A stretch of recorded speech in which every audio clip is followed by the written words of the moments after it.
Dear audience, peace be upon you. We continue with you the incidents that took place lately in the great confrontation between the cowards, American and British forces, and our great people. We meet with a reporter that you have met before in 1990, and he was in the front of the military reporting in al-Ma'arik, Peter Arnett. Welcome.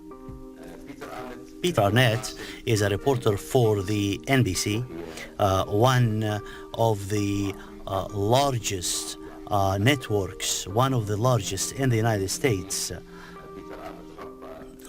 Peter Arnett covered also the Vietnamese war, the aggression against Vietnam between the United States and Vietnam for 12 years.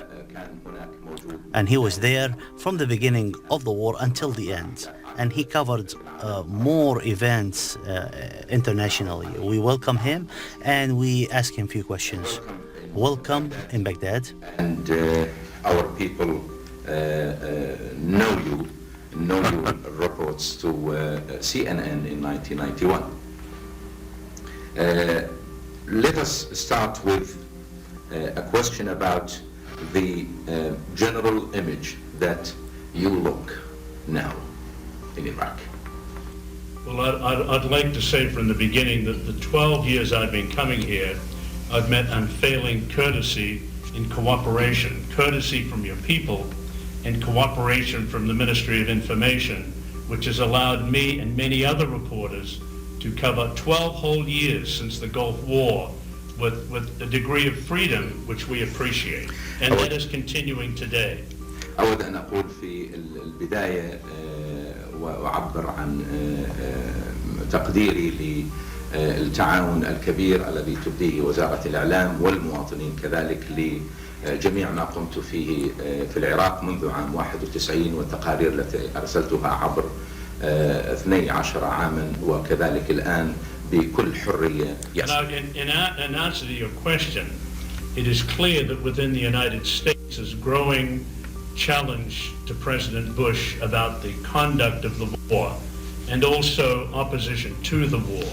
So our reports about civilian casualties here, about the resistance of the Iraqi forces are going back to the United States. It helps those who oppose the war and who challenge the policy to develop their arguments. واجبي هنا هو أن أنقل ما يحصل من أحداث وخصوصا استهداف المدنيين وكذلك المقاومة التي يبديها العراقيون لأذهب إلى الولايات المتحدة لكي أقدم هذه التقارير لتعين الذين يقفون ضد هذه الحرب. One other point, I've been mainly in Baghdad in the past few weeks, but clearly this is a city that is disciplined.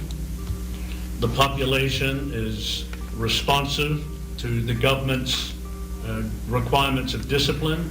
And my Iraqi friends tell me there's a growing sense of nationalism and resistance to what the United States and Britain is doing.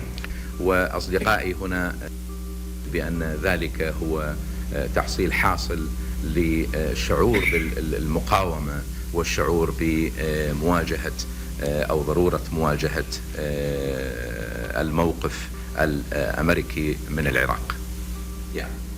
What have you seen till now? Have you been to some of these places where civilian casualties have been seen during these 2 days? Yeah, I think American policy and strategy is the weakest when it comes to the possibility of killing civilians, because the international community is very concerned about the Iraqi people. President Bush says he's concerned about the Iraqi people, but if Iraqi people are dying in numbers, then American policy will be challenged very strongly. سألته إن كان هناك له زيارات للمناطق المدنية التي ضربت في اليومين الماضيين، وقال أجد أن المنطق الأمريكي هنا ضعيف جدا، ويقول بوش بأنه مهتم بالمدنيين وأنه لا يستهدفهم، ولكن نحن نجد أن المدنيين هم مستهدفون، والرأي العام العالمي قلق من ذلك.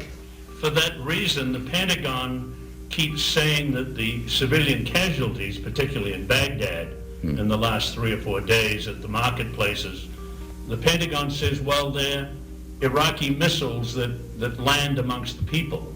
They keep saying that, but of course the Iraqi government says they're clearly cruise missiles that hit the population.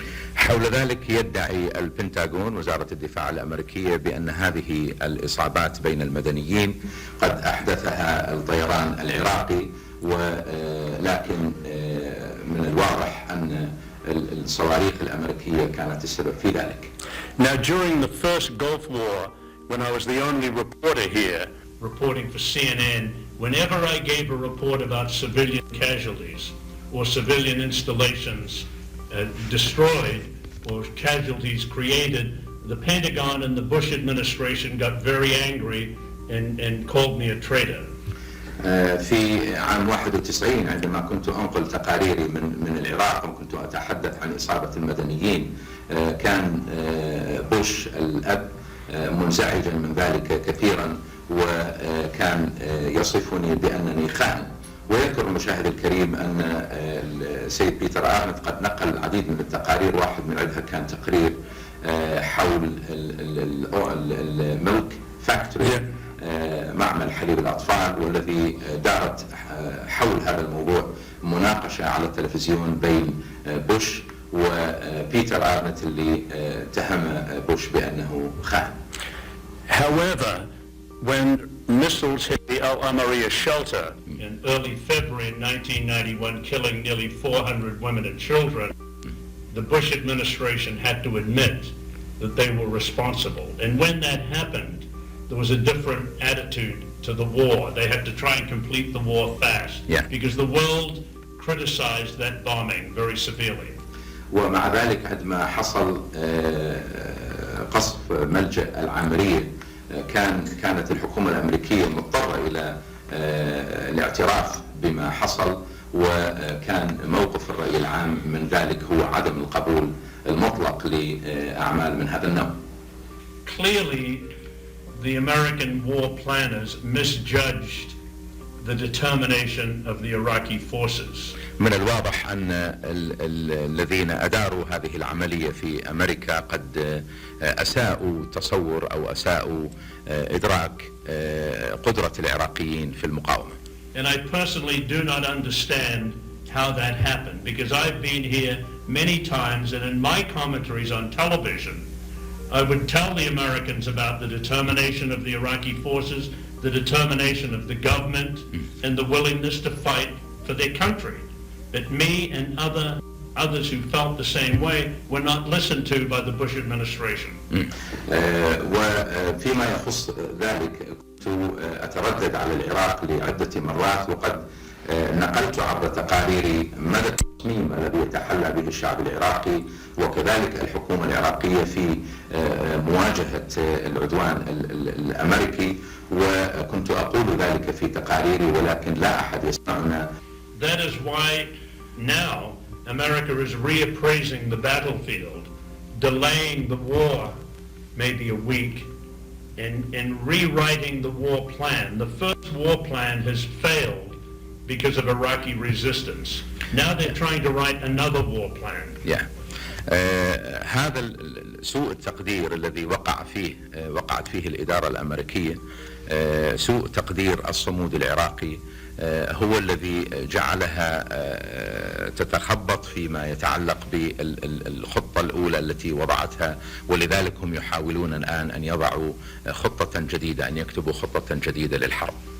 مساء